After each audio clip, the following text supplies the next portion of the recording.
কত ব্যালেন্সড আমাদের ইসলাম। ইসলাম আমাদেরকে তাওয়াক্কুলের শিক্ষা দেয়, কিন্তু ইসলাম বলে আগে কাজ পরে নেই। সবাই বলেন আগে কি পরে। কথা কি ক্লিয়ার বুঝতে পারতেছেন? একেবারে ক্লিয়ার না? রাসূল সাল্লাল্লাহু আলাইহি ওয়াসাল্লাম ঘুমোতে যাওয়ার আগে লম্বা একটা দোয়া বলতেন, খুব চমৎকার। যে দোয়াতে তিনি বলতেন যে আল্লাহ, আমি নিজেকে সঁপে দিলাম, আমার পিঠকে আপনার কাছে আমানত রাখলাম, জামানত রাখলাম, হ্যাঁ, আপনার কাছে আশ্রয় রাখলাম। এগুলো করার আগে তিনি আমাদেরকে শিখিয়েছেন যে ঘুমোতে যাওয়ার আগে ঘরের দরজা বন্ধ করতে হবে। কি করতে হবে? দরজা বন্ধ করতে হবে। এরপর তিনি শিখিয়েছেন যে বিছানায় যাবা, বিছানা ছাড়তে হবে। বিছানা ছাড়ার সুন্নাহ, বুঝতে পেরেছেন? পোকা থাকতে পারে, মাকড় থাকতে পারে, অনেক কিছু থাকতে পারে, বিছানা ধরার সুন্নাহ। এরপর রাসূল সাল্লাল্লাহু আলাইহি ওয়াসাল্লাম বলেছেন বাতি বন্ধ করার সুন্নাহ। এখন তো বাতি নেই, এখন লাইটের সুইচ আপনি অফ করবেন। তাহলে আগে আপনি দরজা জানালা বন্ধ করলেন, বিছানা ঝাড়লেন, এরপর বাতি বন্ধ করবেন, এরপরে তাওয়াক্কুলে যাবেন। এরপর নিশ্চয়ই তাওয়াক্কুল করে কি পড়তেন দেখেন, তিনি পড়তেন আল্লাহুম্মা ইন্নী আসলামতু ওয়াজহি ইলাইক ওয়া ফাওয়াদতু আমরি ইলাইক ওয়া আলজা'তু যহরি ইলাইক রাগবাতান ওয়া রাহবাতান ইলাইক লা মালজা ওয়া লা মানজা ইল্লা ইলাইক আল্লাহুম্মা আমানতু বিকিতাবিকা আল্লাযী আনজালতা ওয়া নাবিয়্যিকা আল্লাযী আরসালতা। কত সুন্দর দোয়া যে হে আল্লাহ, আমি আমার চেহারাটা এখন আপনার দিকে ফেরালাম। আমি আমার নিজেকে, যেহেতু এখন আমি মরতে যাচ্ছি, ঘুম মানে কাইন্ড অফ ডেথ না, মৃত্যুর মতো, আমি তো মরতে যাচ্ছি, তো মরার আগে আমি নিজেকে আগে ইমানের সাথে আপনার কাছে সঁপে দিলাম। আমার এই পিঠটা, যেহেতু পিঠে আমরা শুই, পিঠটা আপনার কাছে আশ্রয় রাখলাম। সুবহানাল্লাহ।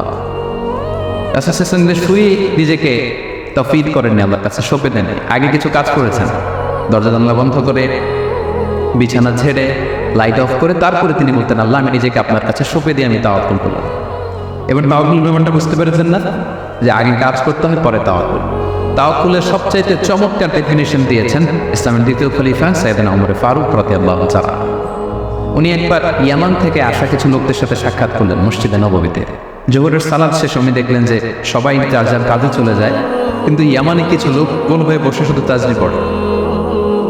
আসরের নামাজের পরে উনি খেয়াল করে দেখলেন সবাই নামাজ শেষে চলে যায়, এরা যায় না, এরা বসে তাজবীহ পড়ে আর জিকির করে। মাগরিবের সালাত শেষেও একই ঘটনা, তিনি দেখলেন যে সবাই চলে যায়, এরা যায় না।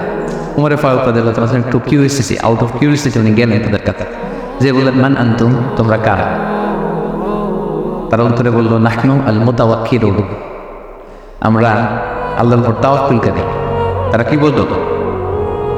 আল্লাহর উপর তাওয়াক্কুলকারী। ওমর ফারুক বললেন এই যে আল্লাহর উপর তাওয়াক্কুল করে যে বসে আছো, তোমরা খাও কোত্থেকে?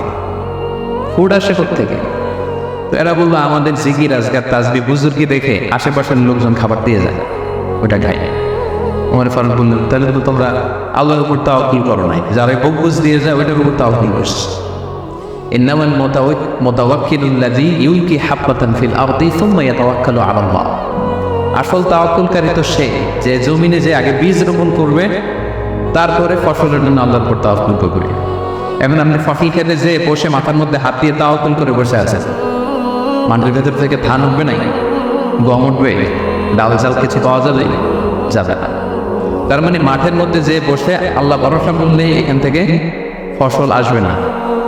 ওমর ফারুক বললেন আগে বীজ রোপণ করতে হবে, প্রচেষ্টা করতে হবে, তারপরে তোমরা আল্লাহ তাআলার উপর তাওয়াক্কুল করবে। ওমর ফারুক রেগে গেলেন, এদেরকে বল ড্যাং ইয়ামানবাসী, আজকে থেকে নামাজের পরে যদি এখানে বসে থাকো পিটায় বের করবো, বেরো মসজিদ থেকে, বেরো। নামাজের সময় নামাজে আসবো, এরপরে কাজে চলে যাবো। সুবহানাল্লাহ। কত ব্যালেন্সড আমাদের ইসলাম। ইসলাম আমাদেরকে তাওয়াক্কুলের শিক্ষা দেয়, কিন্তু ইসলাম বলে আগে কাজ পরে। সবাই বলেন আগে কি পরে।